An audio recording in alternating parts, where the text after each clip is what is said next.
you. How do you do, ladies and gentlemen? This is Orson Welles.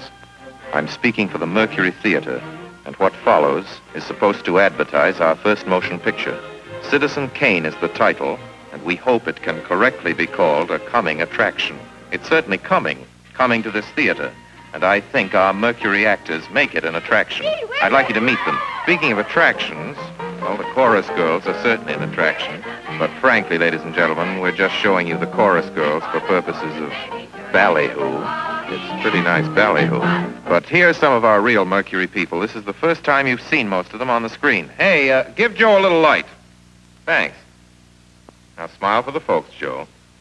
Smile. Joseph Cotton, ladies and gentlemen. That's it. Joseph Cotton. I think you're going to see a lot of him.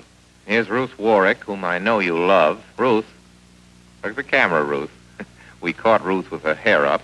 And here's somebody you've all heard on the radio, so I don't have to tell you he's wonderful. Ray Collins. Dorothy Commongore is a name I'm going to repeat. Dorothy Commongore. I won't have to repeat it much longer. You'll be repeating it. And here's George Coulouris, who's a grand actor. I'll say that name again. George Coulouris. Watch it. Here comes Everett Sloane. Look out, Everett. Oops. Everett Sloane, ladies and gentlemen. He isn't necessarily a comedian. And here's one of the best in the world. Agnes Moorehead. I've said a lot of nice things, but Erskine Sanford deserves some more. Erskine Sanford. So does Paul. Paul Stewart, everybody. Citizen Kane is a modern American story about a man called Kane, Charles Foster Kane. I don't know how to tell you about him. There's so many things to say. I'll turn you over instead to the characters in the picture. As you'll see, they feel very strongly on the subject. Charles Foster Kane is... Sure, he started the war. But do you think if it hadn't been for Mr. Kane, the United States would have the Panama Canal? Charles Foster Kane is nothing more or less than a communist. Kane, governor. Listen, when the voters of this state and Mrs. Kane learn what I found out about Mr. Kane and a certain little blondie named Susan Alexander, he couldn't be elected dog catcher. I'm going to skin Mr. Charles Foster Kane alive. I'm going to marry him next week at the White House. Emily, I hear you've been stepping out with Charlie Kane. Of course I love him.